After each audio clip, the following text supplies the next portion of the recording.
welcome to my channel Life with Val. My name is Valencia and I take you guys through my journey of exploring life, and that is currently in London. So this video has actually been requested by quite a few people, and that was just basically around travel tips. Like, I've basically been to, I want to say 6 different countries already. And obviously I've been doing a lot of ups and downs, and I think the main question is, how do you do all of this? How do you plan all of those things? So these are basically some of my travel tips to kind of help you guys also navigate that same process. And yeah, so I'm going to jump straight into it.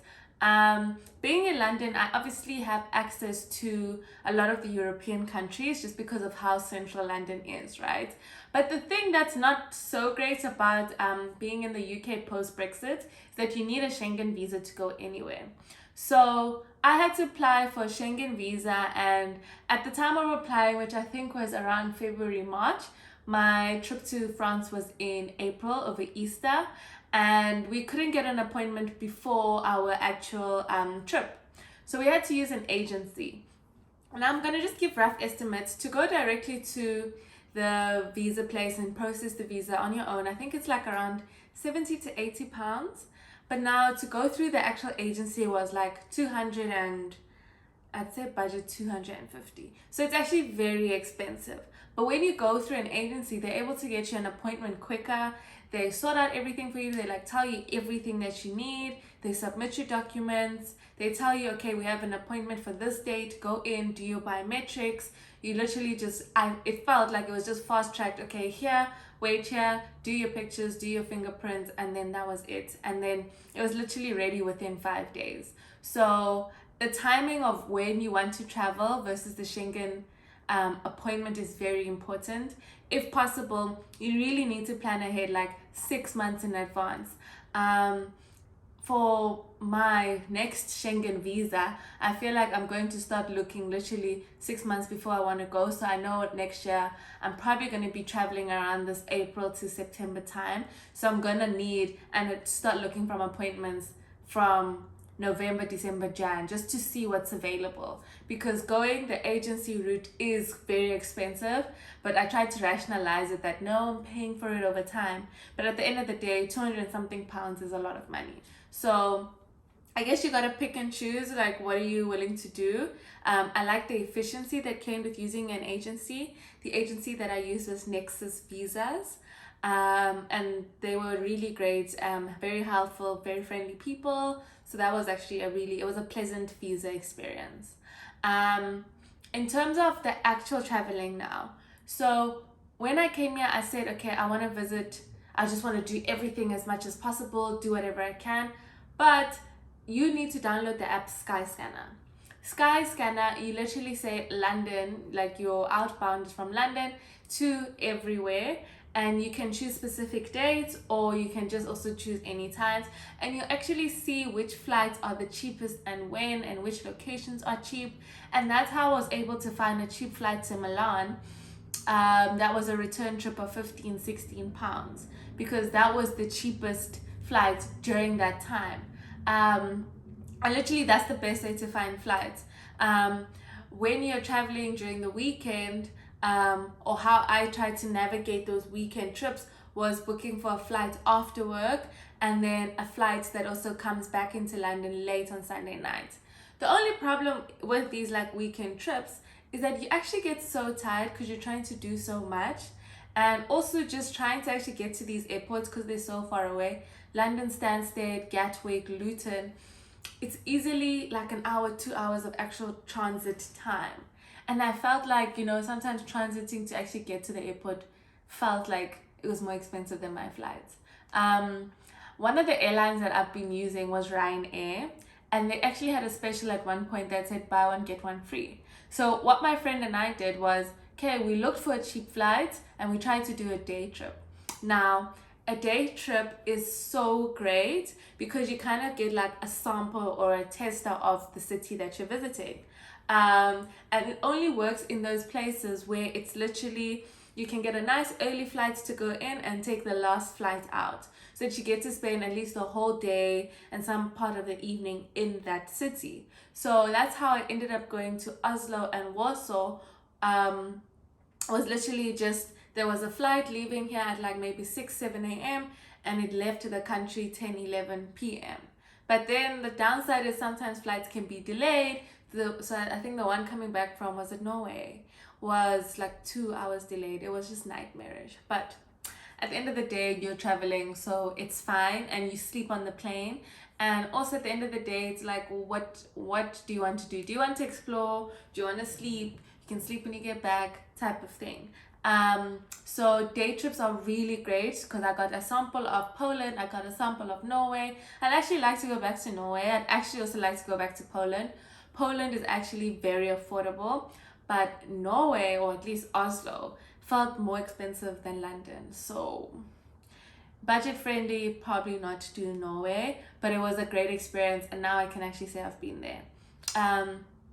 So those flights were buy one get one free. So it was obviously, oh, was it buy? No, it's not get one free. Buy one get one half price. So that is obviously nice, and then you just split the cost between the two of you. So it's also kind of nice to kind of have like someone you can travel with. But I'm also a fan of going on solo trips.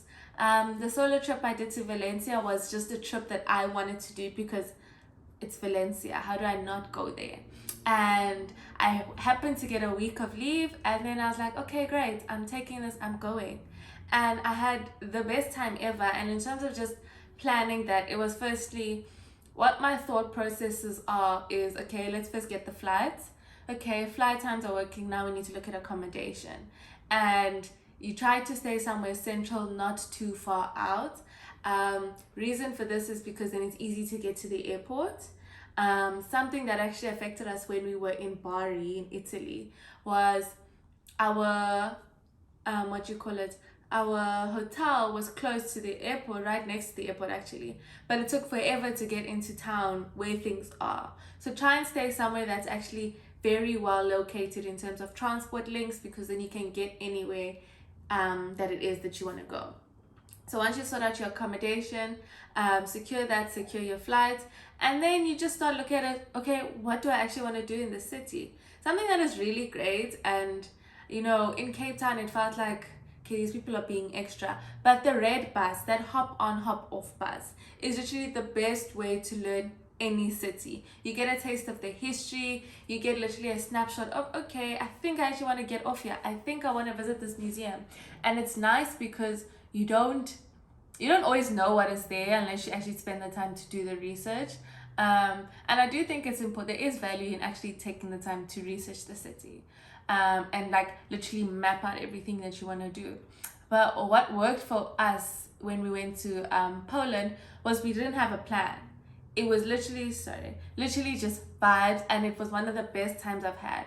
So sometimes being spontaneous can also be nice, but I think like everything needs a balance, right? A little bit of planning, a little bit of spontaneity, and you kind of have the perfect trip.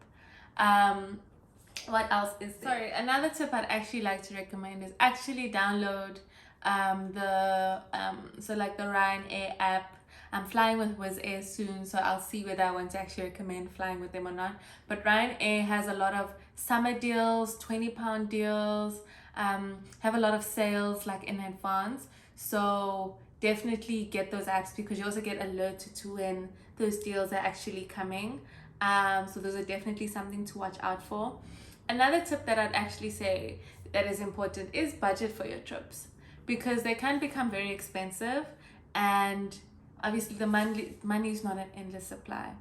And when I say budget, try to just, what are you going there for and what are you trying to achieve?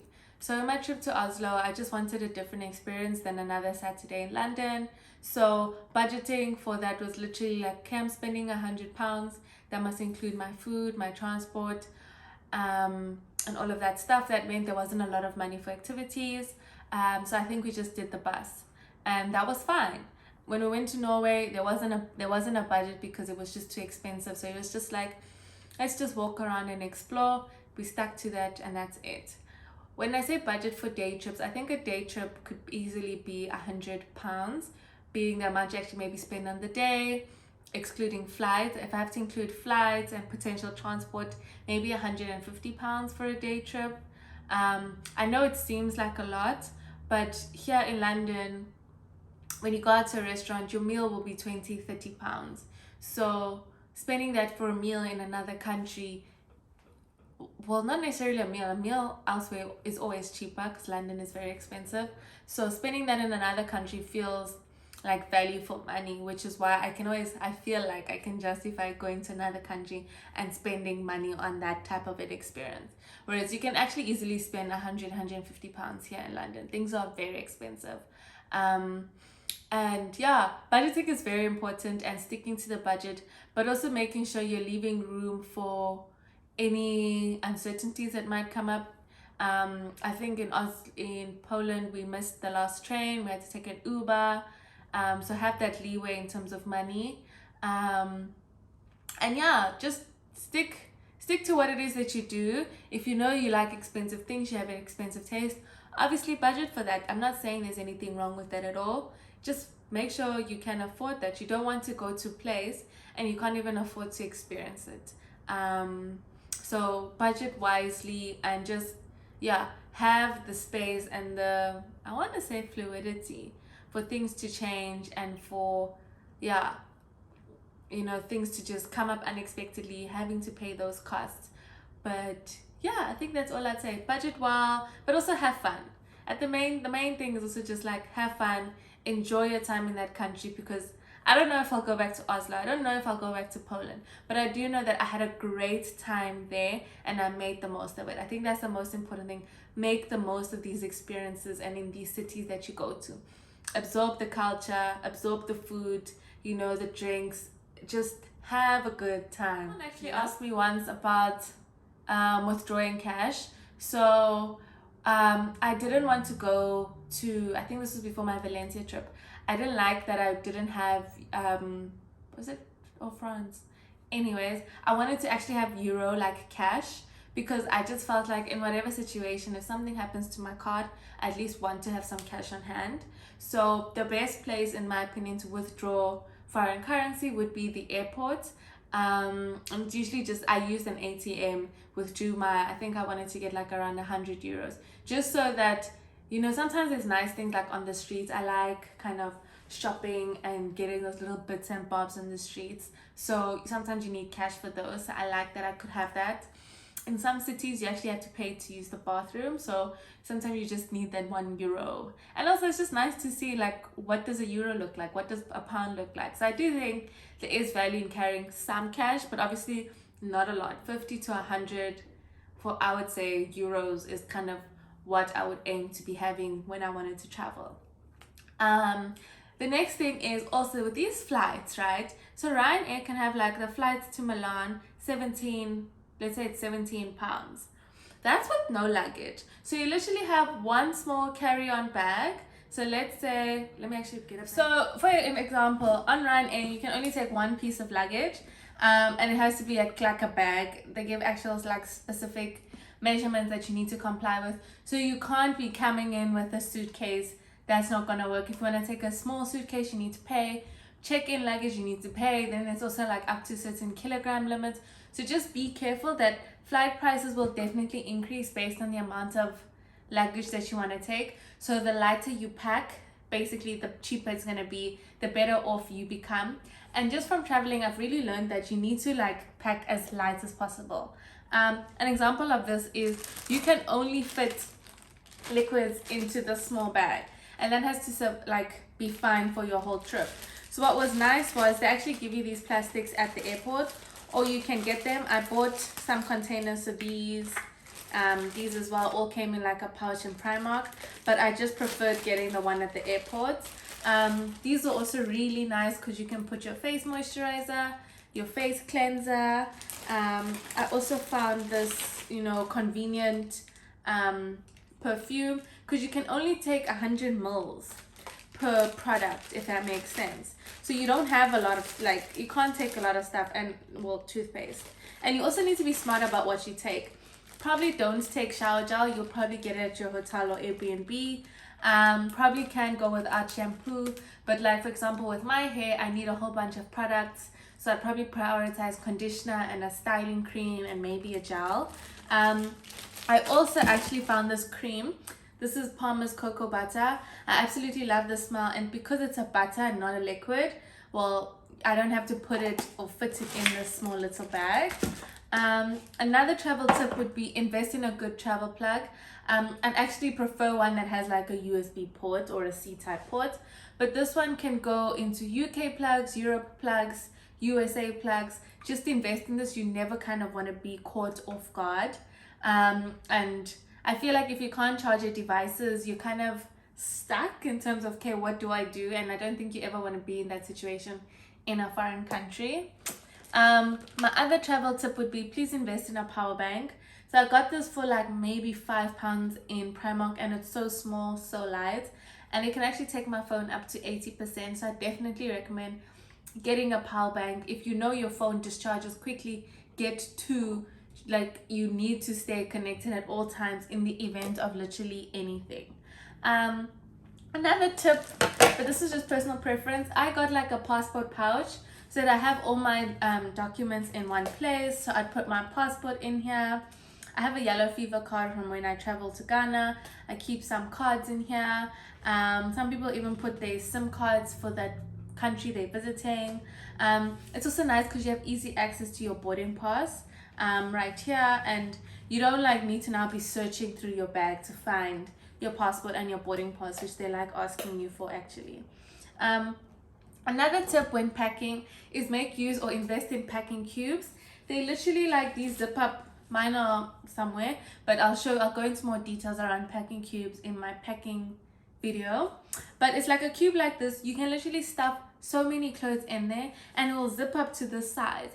I don't know how the mechanics of this thing work, but I've taken so many clothes and been able to literally be so compact, and it helps in those trips where you don't want to pay for luggage. So let's say a bag like this, you can't fit much, but if you have a packing cube, you sorted. You literally all your outfits for the weekend, or the weekend. Another thing is when you travel, just check the weather. What happened with us was we were going to Norway and it was actually raining, and that really sucked, but at least we knew, okay, come with jackets with hoods. I had a waterproof jacket, so that could at least help me brave the rain and still explore and still actually have a good time. Sorry, I actually made a list because I recorded this video only to realize I zoomed in by accident, so just wanted to make sure I didn't forget anything this time. Oh, and then this also has to kind of fit your makeup, so just be careful about what you want to actually be wearing. Do you want to apply makeup at 3 a.m. in the morning? Do you want to get there and then apply? When I travel, I just go with foundation, concealer. I try to get like concealers that are shaped like in a pen, like this type of container, so it doesn't take up much space. Then I take highlights. Mascara also needs to go in there. Lip gloss also needs to go there, but I try to keep it simple because there just isn't space. And also invest in like face wipes so that you can, at the end of the day trip, you can take off your makeup easily, go back on the flight and just sleep and be free. I don't know, I'm not a fan of like sleeping with makeup on, especially in a plane. Like just now I'm doing this or something. And I think, is that all of it? I think that might actually be more. All of it, sorry. What is important though is planning can be admin, and unfortunately it is a trial and error process, and you'll see what works for you and what doesn't work for you once you actually start going. But if you're too scared to go, you're never actually gonna learn. And it's literally, I feel like it's one of the most rewarding experiences. And if there's one thing you learn from me is, if you have the opportunity to travel, please take it. Like, don't wait for people to, before you feel like, okay, I have people, I can travel now, because things don't always work out. Leave times don't always align, budgets don't also always align. So don't be afraid to go somewhere alone. If, for example, you're female, so you're scared of traveling solo, look for cities which are safer for females to travel solo. Try to go to main cities because those are usually better than those isolated cities. And you really discover so much more about yourself. I really feel like the way that I think has really been expanded. Like, I feel like it's very big picture, because what happens with me is when I stay home, like, you just think, you think you're here, but actually in reality you're here. Like, the world is huge. You're just one out of I don't even know how many people in the world. There's so many people with different cultures, different ways of thinking. There's literally so much out there, and you just literally feel so small in comparison to how wide and vast the world actually is. Another tip would be just please just really immerse yourself in the culture, in the experience, and just like literally be a sponge and absorb it, because we don't know how much time we have left. We don't know if this is the last time we're going to be in that city experiencing these types of things. Even the people that you're with. I'm such a big proponent for really immersing yourself in the experience and being in touch with the people that you're also going there with. Like, be present, so that you, like, there's never going to be a time, or let me not say never, but at that point in time, to be with those group of people experiencing something so precious, like, that's rare. So I really try to be present in the moments that I'm traveling, in the moments that I'm with people, sharing these experiences with them, because it feels once in a lifetime, and it can't even say it's a dream come true, because it feels out of this world. But yes, I really hope this helps you guys. If you have any more questions, leave them down below, comment. If I see a lot of questions coming through, I'll just make another video. And yeah, keep sharing my channel. We're growing. Let's share the knowledge, grow the family. Like, comment, subscribe, and I'll definitely see you guys in my next video, where we'll be packing to, we will see. I'll see you guys next time. Bye.